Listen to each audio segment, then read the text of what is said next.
Pode parecer comum falar de criança e brincadeira, mas você que tem crianças em casa costuma dar atenção a elas? Convidamos a psicopedagoga Maria Carolina Lolli para falar mais sobre isso. Tudo bem? Tudo bem, Gabi. Então, brincar além de ser um entretenimento é bom para o desenvolvimento das crianças. Isso mesmo. Na verdade, brincar é essencial para o desenvolvimento de uma criança. Porque quando ela brinca, ela está sendo exposta a uma série de estímulos diferentes, né? Então, por isso que é importante a gente entregar na mão das crianças o brinquedo para que ela manuseie aquele instrumento, aquele material, né? E que ela também consiga utilizar a criatividade dela para produzir as suas brincadeiras. Pedagogicamente, qual que seria a importância da brincadeira? Então, a brincadeira ela serve justamente para aumentar a questão da criatividade da criança.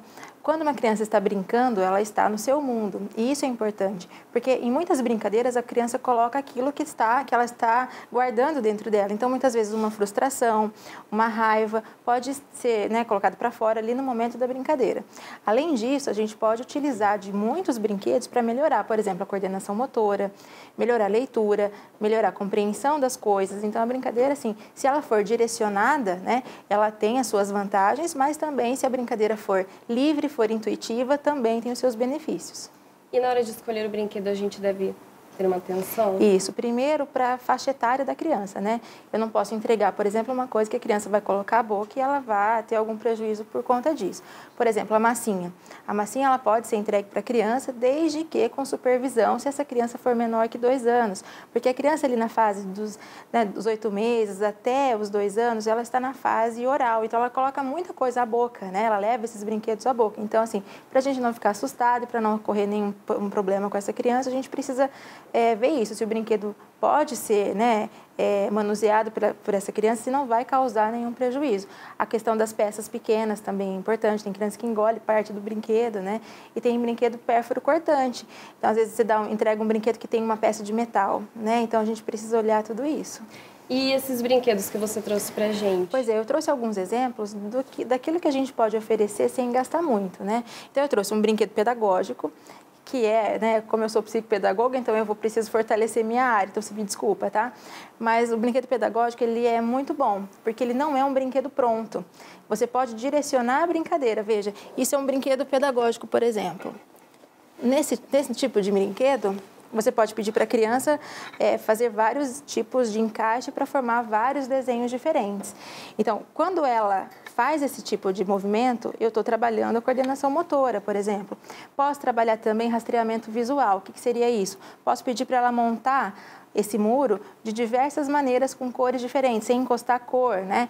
Então, eu posso direcionar a brincadeira. Legal. Ou a criança pode, com essas peças, por exemplo, pode montar desenhos, pode montar figura. Então, por isso que o brinquedo pedagógico, ele estimula tanto o desenvolvimento cognitivo, porque por ele não ser um brinquedo pronto, por ele não ter uma regra, você pode utilizar da maneira como você achar melhor, né?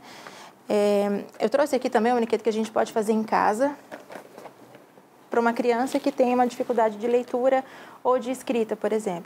Então, você canta uma música, pede para a criança tirar uma letra. Nesse aqui eu trouxe uma letra, mas eu posso colocar número, eu posso colocar continha, sabe? Ó, estou utilizando uma caixa, tampinha de garrafa, e isso aqui virou um brinquedo. Então, por exemplo, eu tiro a letra C.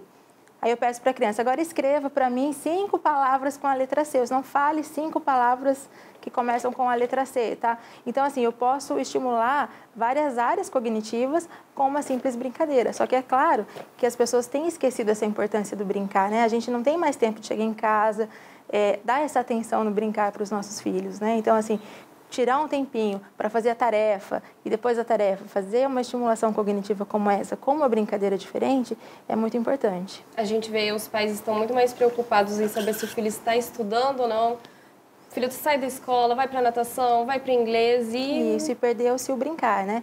Com essa história de ocupar muito a rotina das crianças, sem deixar com que essas crianças brinquem com brinquedos mesmo, nós temos percebido muitos atrasos na coordenação motora. As crianças elas não conseguem pegar o lápis da maneira correta para escrever, né? Então, elas têm algumas dificuldades causadas justamente pela falta que se tem de brincar, né? Até mesmo as cantigas de roda, não se tem mais isso, não se tem mais brincadeira de rua. Hoje em dia, as crianças elas aprendem, por exemplo, pular amarelinha, pular corda na escola quando tem 8 anos, 9 anos, né? Dependendo ali da faixa etária, quando um professor opta por dar uma brincadeira desse tipo.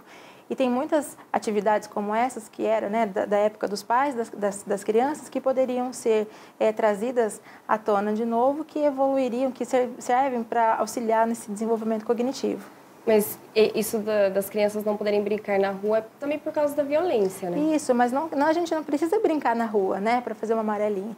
Pode brincar dentro de casa. Às vezes, eu não posso, mas eu moro em um apartamento e eu não tenho espaço para fazer. Faz com folha de sulfite, né? Então, faz a amarelinha na folha de sulfite, coloca ali em algum lugar para que a criança possa brincar, né? Então, a gente pode aí criar alternativas para fazer essas brincadeiras. E essas brincadeirinhas das crianças serem bombeiro, elas começam a ter uma noção da realidade onde elas estão inseridas. Isso. E essas brincadeiras de ser herói, de ser a mãe, elas são importantes também para o desenvolvimento da moral das crianças. Então, às vezes, uma criança que está muito nervosa ou uma criança que brinca de super-herói toda hora, sabe? É uma criança que talvez tenha alguma coisa que precisa ser colocado para fora naquele momento. A criança que é a mãe, que briga toda hora, né? Com os filhos ali, na brincadeira de casinha. Então, eu preciso observar também o meu comportamento, em como eu estou agindo enquanto mãe, porque geralmente as crianças, elas costumam imitar os adultos. É claro que eu preciso ter, assim, um pouco de discernimento, porque não é toda criança que vai imitar exatamente aquilo que a mãe faz, né? Tem criança que imita, tem criança que pode deixar transparecer alguma coisa que está acontecendo de ruim, né, na casa dela, por meio dessas brincadeiras. Tem criança que na brincadeira também, ela deixa transparecer aquilo que ela gostaria. Então, prestar atenção na maneira como as crianças brincam, o que elas estão utilizando nessas brincadeiras é muito importante também. Então, esse momento é bom tanto para as crianças quanto para os pais, essa interação. Eu costumo dizer que brincar é uma coisa séria, né? Porque a criança precisa desse tempo, né? A gente não pode excluir o tempo do brincar da rotina da criança, né? E os pais também precisam ganhar um tempo para brincar com seus filhos. E a gente vê hoje em dia as crianças grudadas no tablet. Isso.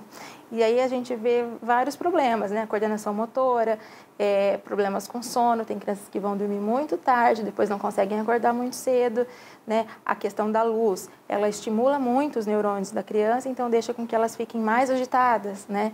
E outro problema também desses eletrônicos é a rapidez com que as informações são passadas. Então, as crianças, muitas vezes, acostumadas com essa rapidez de clicar em um botão e ter tudo à mão no momento em que ela está clicando, ela quer trazer isso para a realidade dela. E a gente não consegue fazer com que essa criança tenha o tempo de espera, que essa criança consiga, olha, você vai ganhar tal brinquedo, mas a gente precisa esperar o dia do seu aniversário, porque tudo na vida dela é muito rápido, ela clica num botão e já acontece. Então, você pedir para esperar, as crianças têm tido essa dificuldade.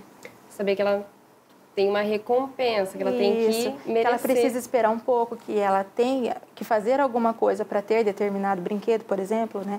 Isso é bastante importante. Então, os benefícios de brincar para as crianças são inúmeros.